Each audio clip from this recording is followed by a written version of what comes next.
أعوذ بالله من الشيطان الرجيم. بسم الله الرحمن الرحيم. السلام عليكم ورحمة الله وبركاته. سو دواada walaalahayga Soomaaliyeed waa walaashiin Aamina Cabdiqaadir oo jeclaysatay caawa waqtigeyga qaaliga ah inaan wax idinka siiyo maadaama uu yahay waxyaabaha Ilaahayna siiyo waxyaabo kamid ah waqtigeena kaasoo aad muhiim u ah meesha ku bixinaysid ay tahay meel wanaagsan inaad la raadsatid. alxamdulillah inuu Ilaahay waafajiyo in aan waqtigeyga qaaliga ah idin la qaybsado insha Allah.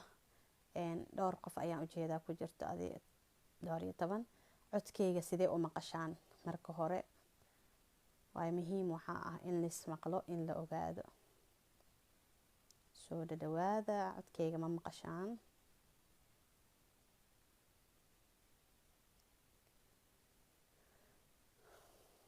I think inay maqleysaan hadda qaa iisoo qortaan aad ayaan u jeclaysan lahaa waayo waqti ayaa igu socdo. waxaan rabaa insha Allah waqtigeena inaan ka wada faa'iideysano dhammaanteena insha Allah. mii maqashaan? hadda maqashaan hore ayaan u gali doonaa mawduuca rabo inaan ka hadla kaasoo xasaasi ah run ahaantii. Ikraam Maxamed, thank you abay, thank you maasha Allah. macalin Safiya, welcome abay, macaanta ku salaamaya salaan sharaf leh. marka caawa waxaan rabaa inaan ka hadlo maxay tahay dhibaatada ay noo keeni karto xaasidnimada. haddaa xaasidnimo qalbigaada ku haysid maxaase keeno, maxayse ka imaataa, taas oo waxyaabo badan taabanayso. haddaan ka bilaabo maxay tahay xaasidnimada dhibaatada ay noo keenayso. qofka muxuu wax xastaa kooda hore?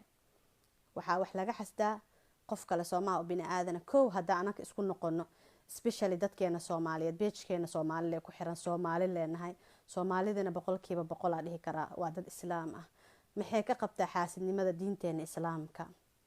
run ahaantii kitaabkeena xataa waa looga hadlay. waxaan idinku baraarujinaya nafteedii iyo naftiina inkastoo aniga hadda bilaabo jeclahayn inaan dhammaystiro in aad barataan quraanka tafsiirkiisa waayo muhiim waaye. quraanka dhammaanteen Soomaali xifdul quraana wadanahay laakiin maxay ku taraysaa hadda kulligeen waxaan nahay dameer malab saaran. quraanka macaanidiisa haddaadan baranin ma ogaan kartid waxa uu ka reebay iyo waxa uu ku faraayo. xaasidnimada kitaabka xataa waa looga soo hadlay. kow goormay xaasidnimo bilaabmatay? haabiil iyo qaabiil ayaa bilaabay. adduunka markii la bilaabay ilmihii nebi aadan radiyallahu canhum maxay isku dagaaleen? labadooda wiil waxay isku dagaaleen. haddaa qisadaas idinla qaybsado anaga uga faa'iideysanayo mawduuca caawa ka hadlayo. waxay isku qabsadeen ilaahay ayay waxay siinayeen adiga waxay soo bandhigeen wax ilaahay hadduu ka aqbalo waxaas la siinayo maxaa la dhahaa qofkas ducadiisa la aqbalay. marka labadooda mid ka mid ah ducadiisa la aqbalay oo wixii banaanka uu soo dhigay uu baxsanayo sadaq ahaan u baxsanayo waxaasoo markaasba in la aqbalo la ogaanayo. cirka waxaa ka imaanaya dab holac ah oo cunayo waxaas. qofkii wixiisa la cuno ayaa la aqbalay, qofkii laga tagana lama aqbalin. soo qaabiil wixiisa lama aqbalin waa laga tagay, haabiila la cunay. markaasoo qaabiil wuxuu dhahay waay adiga lagaaga aqbalay. markaasuu asagna wuxuu dhahay inna allaha yataqabbalu almuttaqiin, ilaahay wuxuu wax ka aqbalaa kuwa muttaqiinta asaga ka cabsada. xaasidnimadii uu u quuri waay walaalkiis aqbalka laga aqbalay because markii adiga aa wax weysid ama waxyaabo intaa ilaahay ka baridid aa heli weysid isxisaabi, ha fiirinin qofkan walaalkaaga ah. taasoo ku kaliftay xaasidnimada uu qaado inuu wax dilo. xaasidnimada waa wax kuu kalifi karo waayo iimaanka markuu daciifka yahay ayaa wax xasadaa. yaa wax xasdo? waxaa wax xasdo qofkii dareemo wax kale uu qof haysto inuu asaga damco. qofkaas muxuu sameynaya? laba qalad ku jirtaa. marna ilaaha jihaad kula jirtaa waayo ilaahay wuxuu ku siinin aa rabtaa xoog inaad ku qaadatid. marna qof wax loo qadaro la siiyaad ka xasdeysaa. kow haddaa xaasidid waxaas waa hal mid inaad ka fakartid. taas ani xataa way caawisaa waana ku fakaraa markaan wax u baahdo ama wixii aan waayo ama qof wuxuu haysto shaydaana kugu jiro oo anaga dhan nalala abuuro nagu dhex nool. markuu wax kuu iftiimiyo uu ku tuso qof hantidiisa, uu ku tusiyo ilmihiisa qurquruxda badan, uu ku tusiyo caafimaadkiisa, wax kastuu ku tuso waa inaa xasuusatid waxaan adima iskale waayo waa inaa ogaatid inuu ilaahay wuxuu kuu qadaray cidna kaa qaadan karin. wuxuusan ilaahay kuu qorinna si kasta u raadisid xataa haddaa xaaraan ku raadisid inaada heleynin.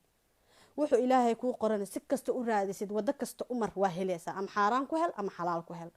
marka inaa iimaan isgelisid oodan qofna xasdin waayo haddaa qof xasadid waxaa ku galaya adiga cuqdad, waxaa kaa dhumaysa kalsoonida. qofkaas wixiisa lee kuu cad, laakiin maxaa kaa baabi'in kara xaasidnimada? inaad subax kasta markaa soo kacday alxamdulilah dhahdid, markaa soo kacday inaa ilaahay intaa u laabatid aa ku mahad celisid neeftaas aa neefsanaysid. waayo xale markaa adi saaka soo kacday qofaa dhintay.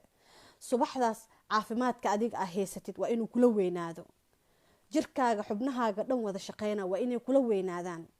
run ahaantii ilaahay nimcadu nagu manaysta ma ahan mid lasoo koobi karo, laakiin haddaad